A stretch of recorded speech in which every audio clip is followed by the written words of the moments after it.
வாழ்விலும் நீரே, தாழ்விலும் நீரே, வாதையில் நீரே, என் பாதையில் நீரே. வாழ்விலும் நீரே, தாழ்விலும் நீரே, வாதையில் நீரே, என் பாதையில் நீரே. எந்த காலத்திலும் எந்த நேரத்திலும் நன்றியால் உம்மை நான் துதிப்பேன்.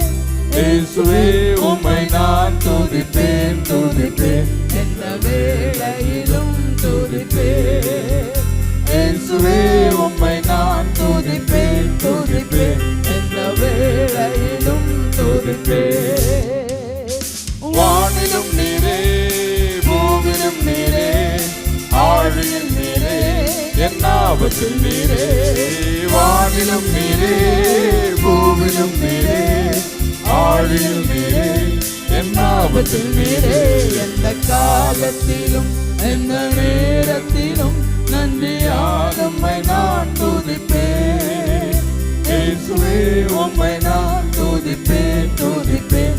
எந்த வேளையிலும் துதிப்பேன். இயேசுவே உம்மை நான் துதிப்பேன், துதிப்பேன். எந்த வேளையிலும் துதிப்பேன். துன்ப நேரத்தில் இன்பமும் நீரே, இன்னல் வேளையில் என் ஆதரவு நீரே. துன்ப நேரத்தில் இன்பமும் நீரே, இன்னல் வேளையில் மாறாதவர் நீரே. எந்த காலத்திலும் எந்த நேரத்திலும் நன்றியால் உம்மை நான் துதிப்பேன். இயேசுவே உம்மை நான் துதிப்பேன், துதிப்பேன். எந்த வேளையிலும் துதிப்பேன். இயேசுவே உம்மை நான் துதிப்பேன், துதிப்பேன். எந்த வேளையிலும் துதிப்பேன். கிறிஸ்துவுக்குள் பிரியமானவர்களே, ஆண்டவராய் இயேசு கிறிஸ்து நாமத்தினாலே உங்கள் அனைவருக்கு எங்கள் அன்பான வாழ்த்துக்களை தெரியப்படுத்துகிறோம். இந்த மாலை நேரத்திலும் கர்த்தருடைய சத்தம் என்ற தொலைக்காட்சி நிகழ்ச்சிக்கு உங்களை அன்போடு வரவேற்று கர்த்தருடைய வார்த்தையை போதித்து உங்கள் ஆசீர்வாதத்துக்காக ஜெபிக்க விரும்புகிறேன். இந்த நாளிலும் இயேசு சொன்னதான ஒரு வார்த்தையை உங்களோடு பிரசங்கிக்க விரும்புகிறேன். மத்தேயு சுவிசேஷம் 9ஆம் அதிகாரம் 13ஆம் வசனத்தை வாசிக்கையில், பாவிகளையே மனம் திரும்புவதற்கு அழைக்க வந்தேன் என்று இயேசு குறிப்பிடுகிறார். இந்த வசனத்திலே இயேசு கிறிஸ்து இந்த உலகத்திற்கு வந்ததான ஒரு முக்கியமான நோக்கத்தை குறிப்பிடுகிறார். பாவிகளை மனம் திரும்புவதற்கு அழைக்க வந்தேன். ஆண்டவராய் இயேசு கிறிஸ்து மக்களை மனம் திரும்பும்படி அழைத்து கொண்டே இருக்கிறார். மனம் திரும்புங்கள் என்பது ஆண்டவருடைய அழைப்பு. யாருக்கு இந்த அழைப்பு கொடுக்கப்படுகிறது? உலகத்தில் உள்ள எல்லா மக்களுக்கும் தேவன் இந்த அழைப்பை கொடுக்கிறார். உலகத்தில் பிறந்து வாழ்ந்து கொண்டிருக்கின்ற ஒவ்வொருவரும் தேவனுடைய வழியை விட்டு விலகி பாவத்தில் வாழ்ந்து கொண்டிருக்கிறார்கள்.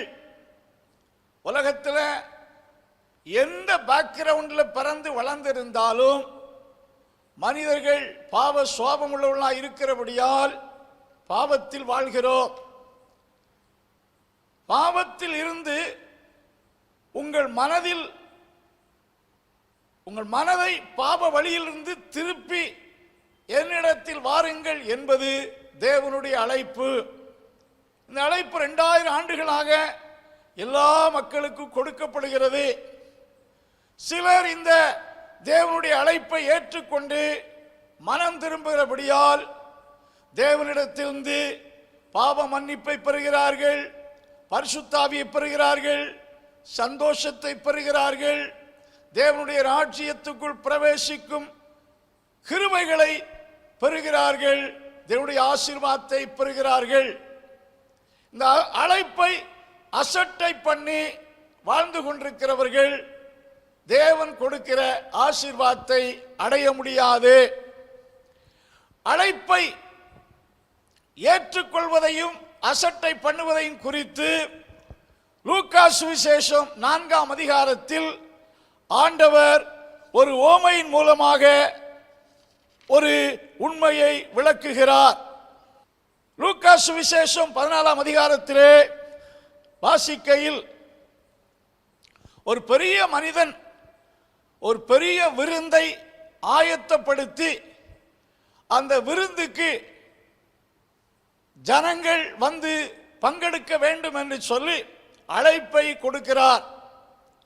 மத்தேயு சுவிசேஷத்திலே அது ஒரு பெரிய ராஜா உண்டாக்கின விருந்து என்று சொல்லப்பட்டிருக்கிறது. தன் மகனுடைய திருமணத்துக்காக ஆயத்தப்படுத்தின திருமண விருந்து என்று சொல்லப்பட்டிருக்கிறது. எப்படியும் பெரிய மனிதனுடைய விருந்து, ராஜாவின் விருந்து ரொம்ப சிறப்பான விருந்து. இந்த விருந்துக்கு வரும்படிக்கு அழைப்பு அந்த எஜமானுடைய வேலைக்காரர்கள் மூலமாக எடுத்து செல்லப்பட்டது.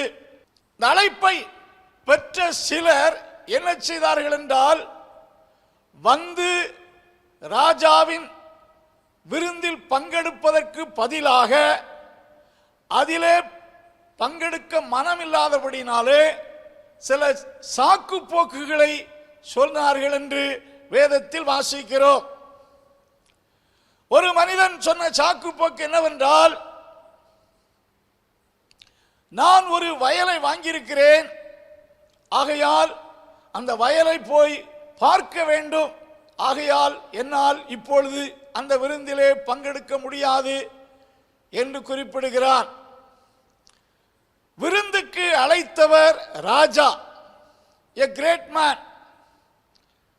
இந்த விருந்தில் வந்து பங்கெடுக்கக்கூடிய மக்களுக்கு நல்ல உணவும், திருமணத்தின் பரிசாக ஒரு கல்யாண விருந்து, ஒரு கல்யாண வஸ்திரமும் ஃப்ரீயாக கொடுக்கப்படும்.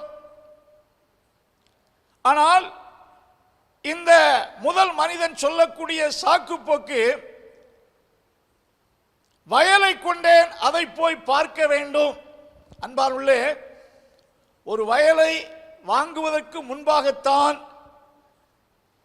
அந்த ப்ராப்பர்ட்டி குறித்து ஏதாவது வில்லங்கம் இருக்கிறதா என்று எல்லா டாக்குமெண்ட்ஸையும் விசாரித்து வாங்குவார்கள்.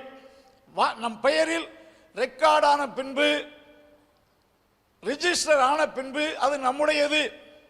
அன்றைக்கு தான் போய் பார்க்க வேண்டும் என்று அவசியமில்லை, மறுநாள் கூட அதை பார்த்து கொள்ளலாம். ஆனால் அந்த மனுஷன், நான் அந்த வயலை போய் பார்க்க வேண்டும் என்று சொல்லி அங்கே ஒரு சாதாரண காரணத்துக்காக அவன் அழைப்பை அல்லத்தட்டுகிறான். இரண்டாவது ஒரு மனிதன் இந்த ராஜாவின் அழைப்பை கொண்டு வந்த வேலைக்காரனிடத்தில் சொன்ன சாக்குப்போக்கு என்னவென்றால், 10 ஏறுமாடுகளை வாங்கியிருக்கிறேன், அவைகளை நான் பரிசோதித்து பார்க்க வேண்டும், ஆகையால் என்னால் வர முடியாது. பொதுவாக நாம் எந்த பொருளையும் வாங்குவதற்கு முன்னால் தான் அதை குறித்து பரிசோதனை செய்வோம். ஒரு சாதாரண ஒரு பொருளை வாங்குவதற்கு முன்பாக பரிசோதித்து வாங்குவோம். வாங்கின பின்பு கூட பரிசோதிப்பதற்கு நேரம் இருக்கிறது. பொதுவாக யூத திருமணங்கள் சாயங்கால வேளையில் நடக்கும் என்று சொல்லுகிறார்கள். இவன் மாலை நேரத்தில் போய் தன் ஏறு மாடுகளை பரிசோதித்து பார்ப்பேன் என்று சொல்வது அது ஒரு சாக்குப்போக்கான ஒரு காரியம். மூன்றாவது ஒரு மனிதன் சொல்லுகிறான்,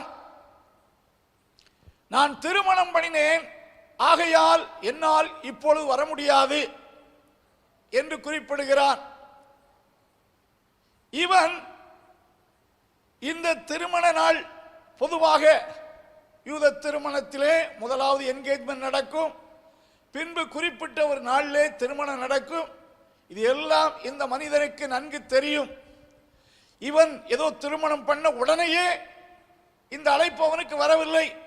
இவன் திருமணமாகி சில நாட்கள் ஆகிவிட்டது, இப்பொழுது மனைவி விட்டு விட்டு வரும்படி அழைப்பு வரவில்லை. குடும்பமாக வந்து இந்த திருமண இந்த சிறப்பு விருந்தில் பங்கெடுக்கும்படி அழைப்பு கொடுக்கப்படுகிறது. அவன் என்னால் வர முடியாது என்று சொல்லி அசட்டை செய்கிறார்.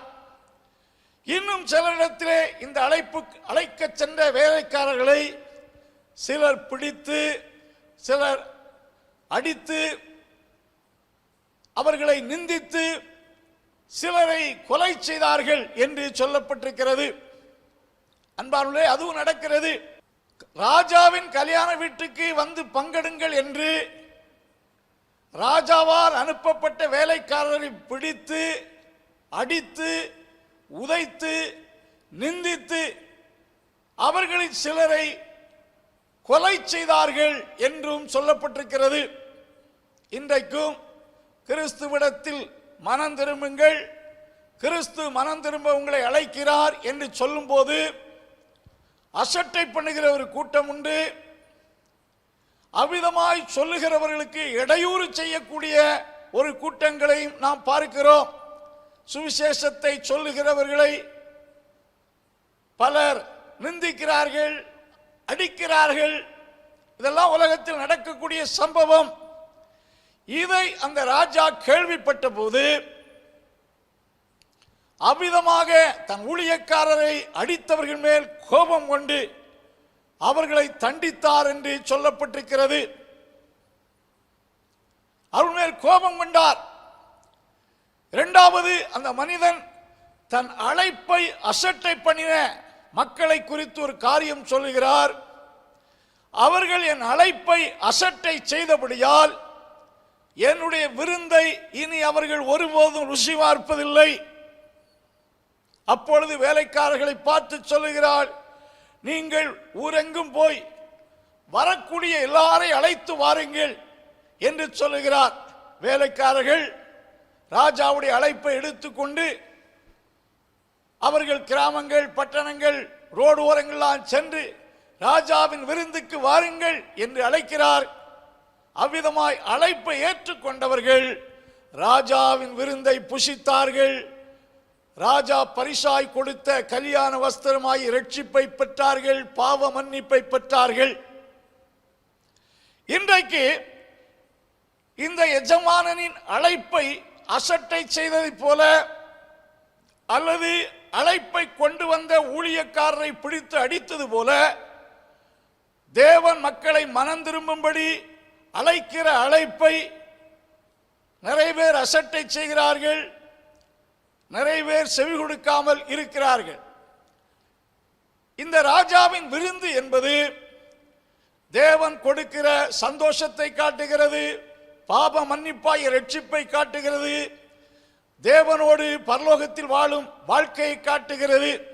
இயேசு சொன்னார், இதோ வாசல் படியில் நின்று கதவை தட்டுகிறேன், ஒருவன் என் சத்தத்தை கேட்டு கதவை திறந்தால் நான் அவனுக்குள் பிரவேசிப்பேன், அவன் என்னோடு போஜனம் பண்ணுவான், பரலோக ராஜ்யத்தில் என்னோடு போஜனம் பண்ணுவான் என்ற ஒரு ஆசீர்வாதத்தை அந்த ரட்சிப்பின் மூலமாய் மக்கள் பெறுகிறார்கள். அசட்டை பண்ணினவர்கள் என்னுடைய ராஜ்யத்தை சுதந்திரிப்பதில்லை, என் அழைப்பை ஏற்றுக்கொள்ளாதவர்கள் என் மீட்பை பெற்றுக்கொள்ள முடியாது என்று குறிப்பிடுகிறார். இன்றைக்கும் பரலோக தேவனுடைய அழைப்பு நமக்கு நேராய் வந்து கொண்டே இருக்கிறது. 2000 ஆண்டுகளாக இயேசு கிறிஸ்து ஒவ்வொரு மக்களையும் மனம் திரும்பும்படி அழைக்கிறார். அழைப்பு உங்களுக்கு வரும்போது ஏற்றுக்கொள்ளுங்கள், அழைக்கிறவர்களுக்கு இடையூறு கொடுக்காதிருங்கள், அழைப்பை அசட்டை செய்யாதிருங்கள். அழைப்பது போதகர் அல்ல, அழைப்பது ஒரு மனிதன் அல்ல, தேவன் தாமே தம்முடைய ஊழியர்கள் மூலமாக மனம் திரும்பும்படி உங்களை அழைக்கிறார். நீங்கள் மனம் திரும்பினால் உங்களுக்கு அநேக ஆசீர்வாதங்கள் காத்திருக்கிறது. உங்களுக்கு ஒரு ஆசீர்வாதத்தை வைத்துக்கொண்டு தேவன் உங்களை மனம் திரும்பும்படி அழைக்கிறார். மனம் திரும்பும் போது ஆண்டவர் மனம் திரும்புதலை ஜீவனுக்கு ஏதுவானது என்று சொல்லுகிறார். மனம் திரும்பும் போது உங்களுக்கு நல்ல வாழ்க்கை கிடைக்கிறது. அதற்காக மனம் திரும்பும்படி சொல்லுகிறார். முதலாவது, தேவன் மக்களை மனம் திரும்பும்படி அழைத்து கொண்டே இருக்கிறார். இரண்டாவது, அப்போஸ்தலனாகிய பவுல் இவ்விதமான ஒரு கருத்தை அப்போஸ்தலர் நடவடிக்கைகளின் புஸ்தகம் 17ஆம் அதிகாரம் 31ஆம் வசனத்தில் இவ்விதமாய் குறிப்பிடுகிறார். அறியாமை உள்ள காலங்களில் தேவன் காணாதவர் போல் இருந்தார். இப்பொழுது மனம் திரும்ப வேண்டும் என்று எங்கும் உள்ள மனுஷர்கள் எல்லோருக்கும் கட்டளையிடுகிறார். மனம் திரும்புங்கள் என்பது தேவனுடைய அழைப்பு மட்டுமல்ல, இது தேவனுடைய கட்டளை. God commands to everyone to repent from his sin. ஒவ்வொருவரையும், எங்கும் உள்ளவர்கள்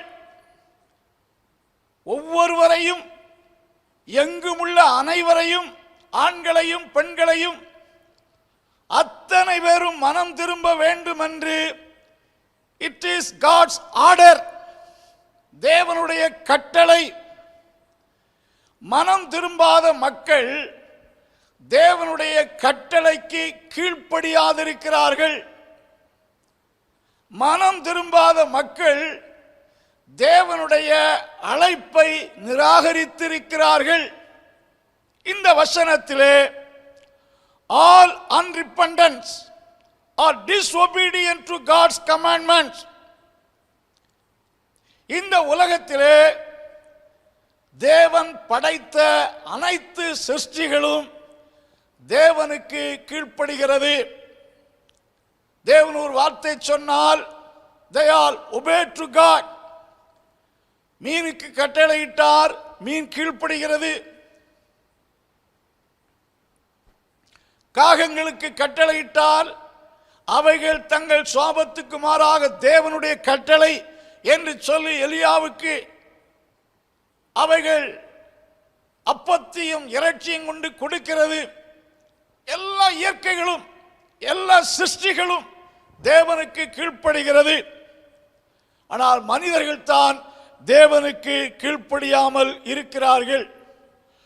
உங்கள் மனது இந்த உலகத்துக்கு நேராக அல்லது சில தீய வழிகளில் நாடி தேடி ஓடிக்கொண்டிருக்கலாம். Turn your mind toward God. Repent from your sinful life. That is repentance. தேவனுக்கு நேராக உங்கள் மனதை திருப்புதல். உங்கள் மனது தீமைக்கு எதுவான நிலையில் சென்று கொண்டிருப்பதை திருப்புங்கள். அதான் மனம் திரும்புதல் என்று கர்த்தருடைய வார்த்தையில் சொல்லுகிறோம். அன்பாருள்ளே, மனம் திரும்புங்கள் என்பது ஆண்டவருடைய கட்டளை. நாளைக்கு திரும்பலாம், வயதான காலத்தில் திரும்பலாம், அடுத்த மாதம் திரும்பலாம் என்று எண்ணாதீருங்கள். ராஜா ஒரு கட்டளை போட்டால் அந்த பிரஜைகள் கீழ்ப்படுகிறார்கள். அரசாங்கம் ஒரு ஆர்டர் போட்டால் அத்தனை பேரும் அதற்கு உபே பண்ணுகிறோம்.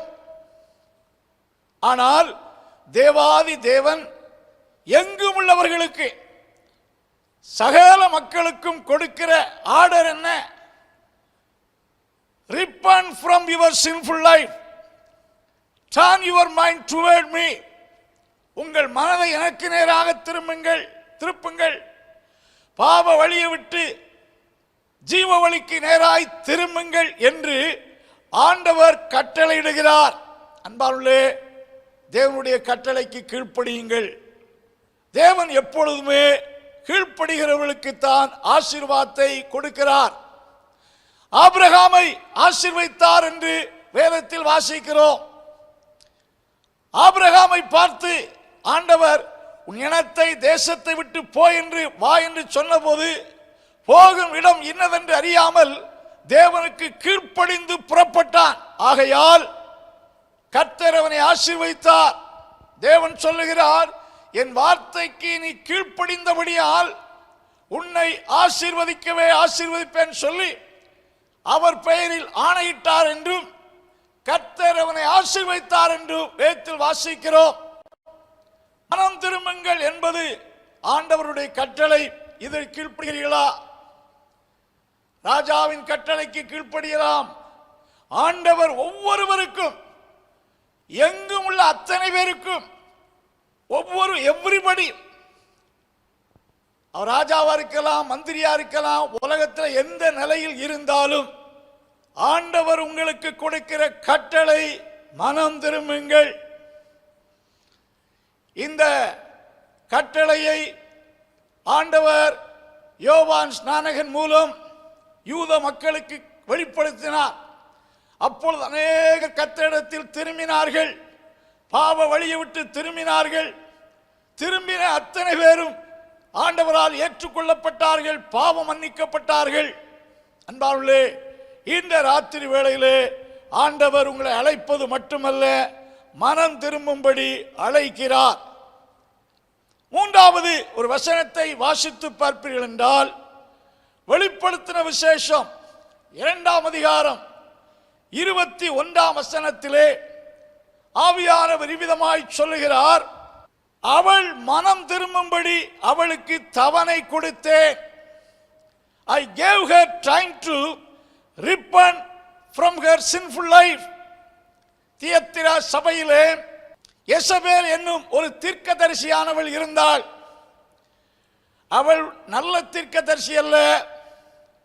அவள் மக்களை பொய்யான தீர்க்க தரிசனங்களை சொல்லி ரோம மார்க்கத்தோடு இசைந்து செல்லுங்கள் என்று ஆண்டவருடைய வழியை விட்டு மக்களை திருப்புவதில் கருத்தாயிருந்தாள். ஆண்டவர் அதை பார்த்தார். அப்பொழுது அவளை பார்த்து சொன்னார், உனக்கு நான் மனம் திரும்பும்படி தவணை கொடுத்திருக்கிறேன். ஆனால் அவள் மனம் திரும்பவில்லை. தன் பாவத்தை விட்டு தேவன் கொடுத்த காலத்தில் மனம் திரும்பவில்லை.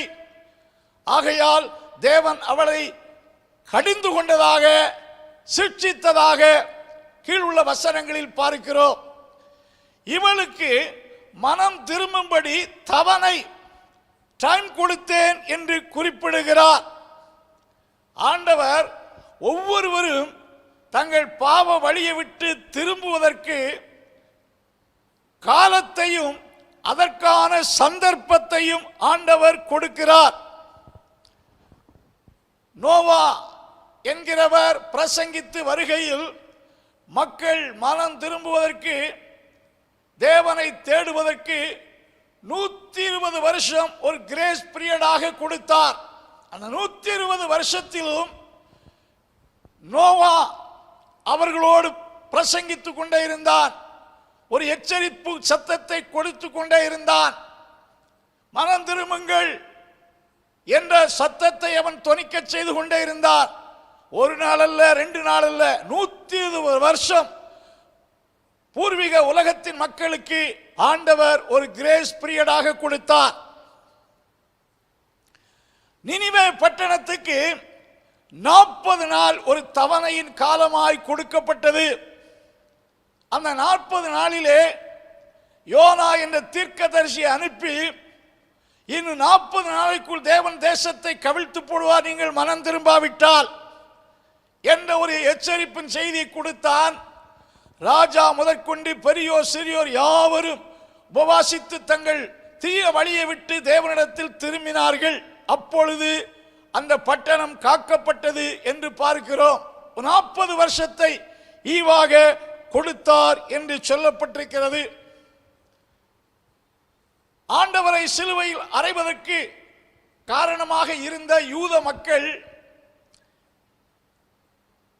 அவர்களுக்கு ஆண்டவர் ஒரு 30 வருஷங்களுக்கு மேலான காலங்களை கொடுத்தார். இயேசு சொன்னார், உனக்கு கிடைத்த இந்த நாளிலாயிலும் உன் சமாதானத்துக்கு ஏற்றவைகளை அறிந்திருப்பாயானால் உனக்கு நலமாயிருக்கும். இப்பொழுதோ உன் கண்களுக்கு முன்பாக அது மறைக்கப்பட்டிருக்கிறது. இந்த தவணை நாட்கள் அவர்கள் தேவனுக்கு செவி கொடுக்கவில்லை. AD 70 அவர்கள் பேரிடரை சந்தித்தார்கள். தேவன் தவணையாக கொடுக்கப்பட்ட நாட்களில் தான் தேவனுடைய வார்த்தை நமக்கு நேராக கடந்து வருகிறது. மனம் திரும்புவதற்கு ஏதுவான சந்தர்ப்பத்தை நமக்கு தருகிறார். அன்பார்களே, ஆண்டவர் மனம் திரும்பும்படி ஈவாக கொடுத்திருக்கிற நாட்களை, காலங்களை விரயம் செய்யாதிருங்கள். இப்பொழுதே இரட்சணியினால் இதுவே அனுக்கிரக காலம்.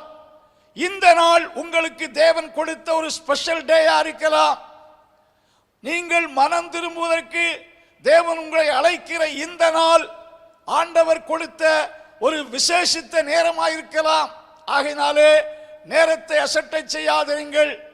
இந்த தருணம் இன்னொரு முறை நமக்கு கொடுக்கப்படக்கூடுமோ என்று சொல்ல முடியாது. ஆகையால் இந்த நாளிலே, இந்த நேரத்திலே உங்களை கர்த்தருக்கு அர்ப்பணம் செய்யுங்கள். கர்த்தர் உங்களை மனம் திரும்பும்படி அழைக்கிறார், மனம் திரும்பும்படி கட்டளையிட்டிருக்கிறார். மனம் திரும்புவதற்கு உங்களுக்கு கொடுத்திருந்த அநேக தருணத்தை இதற்கு முன்னால் நீங்கள் விரயம் செய்திருக்கலாம். அநேக கூட்டங்களிலே தீர்மானம் எடுத்து இன்றைக்கு மனம் திரும்பி விட வேண்டும், இந்த பாவத்தை விட்டு கர்த்தரிடத்தில் வர வேண்டும் என்று தீர்மானம் எடுத்து அதனது வழியை போயிருக்கலாம். மீண்டும் ஒரு தருணத்தை தருகிறார். இப்படி எவ்வளவு காலம் நமக்கு தவணை நாட்கள் கொடுக்கப்படும் என்று தெரியாது. அன்பார்களே, இந்த நாளிலாயிலும் உங்கள் மீட்புக்கேற்ற வழியை தெரிந்து கொள்ளுங்கள். ஆண்டவராய் இயேசு கிறிஸ்து மக்கள் மனம் திரும்பணுங்கிற காரியத்தில் மிகவும் கருத்தாயிருக்கிறார். ஆகையால் தான் சீசர்களை பார்த்து இவ்விதமாய் சொன்னார், மனம் திரும்புதலும் பாவ மன்னிப்பும் எருசலேம் தொடங்கி என் நாமத்தினாலே சகல மக்களுக்கு அறிவிக்கப்பட வேண்டும். இந்த அழைப்பை ஏற்றுக்கொண்டு சீசர்கள் 1ஆம் நூற்றாண்டிலே உலகத்தின் பல பகுதிகளுக்கு சென்றார்கள். இயேசு கிறிஸ்துவின் சீசரில் ஒருவராகிய தோமா நம்முடைய தமிழகத்துக்கு வந்து பிரசங்கித்தார். இயேசுவின் கட்டளை ஏற்றுக்கொண்டு மனம் திரும்புதலை பிரசங்கித்தார். அநேகருடைய வார்த்தை கேட்டு மனம் திரும்பினார்கள். மனம் திரும்புதலை குறித்து மக்களுக்கு அறிவிக்கும்படி ஆண்டவர் சீசர்களை பணித்தார். அன்பானுள்ளே, ஆண்டவர் கொடுத்த இந்த வாய்ப்புகளை பயன்படுத்துங்கள். ஆண்டவருடைய வருகை தாமதிப்பதின் நோக்கம் என்ன? மனம் திரும்புதல் ரொம்ப முக்கியமானது. 2 கொரிந்தியர் 3ஆம் அதிகாரம் 9ஆம் வசனத்திலே அப்போஸ்தலனாகிய பேதுரு குறிப்பிடுகிறார், தாமதிக்கிறார் என்று சிலர் எண்ணுகிறபடி கர்த்தர் தமது வாக்குத்தத்தத்தை குறித்து தாமதமாயிராமல் ஒருவரும் கெட்டு போகாமல் எல்லோரும் மனம் திரும்ப வேண்டும் என்று விரும்பி நம்மேல் நீடிய பொறுமை உள்ளவராயிருக்கிறார். வருகை குறித்து தாமதமாயிராமல் எல்லோரும் மனம் திரும்ப வேண்டும் என்று விரும்பி தன் வருகையை தாமதம் செய்கிறார். அன்பானுள்ளே, உங்கள் மனம் திரும்புதலுக்காக he is waiting, he is making delaying his return. உங்க வருகைக்காக அவர் வர வேண்டிய நேரத்தை தாமதப்படுத்துகிறார். நீங்கள் மனம் திரும்ப வேண்டும் என்று he is waiting, பொறுமையோடு காத்திருக்கிறார். நம்மிடத்தில் காணப்பட்டதான பாவத்துக்கு உடனடியாக தண்டனை தர அவரால் முடியும். ஆனால் ஏன் தண்டிக்கவில்லை?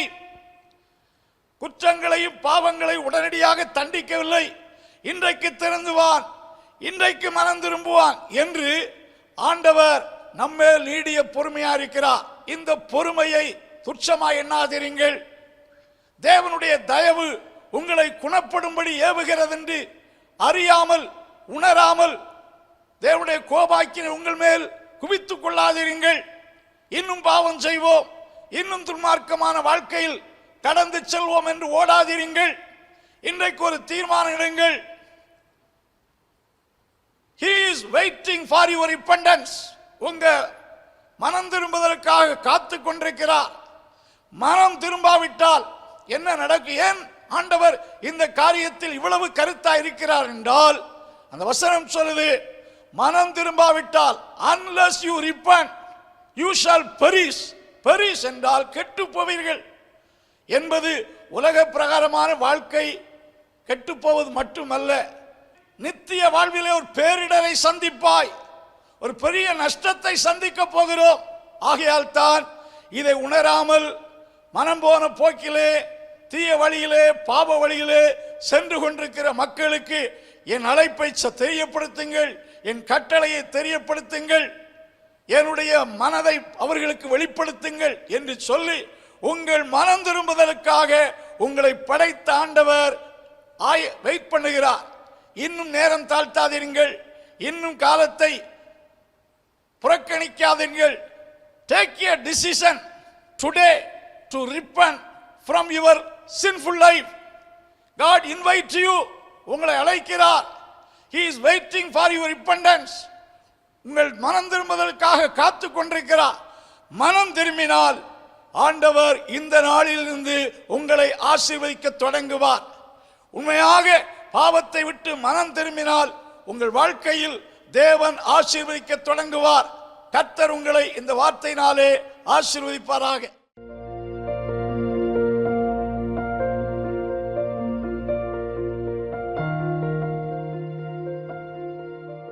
அன்புள்ள ஆண்டவரே, உம்முடைய வார்த்தையை கேட்ட உம்முடைய பிள்ளைகளை ஆசீர்வதியும்.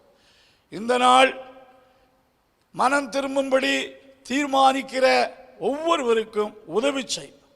உம்முடைய கிருபையின் ஆசீர்வாதங்கள் ஒவ்வொருவரிலும் உண்டாகட்டும்.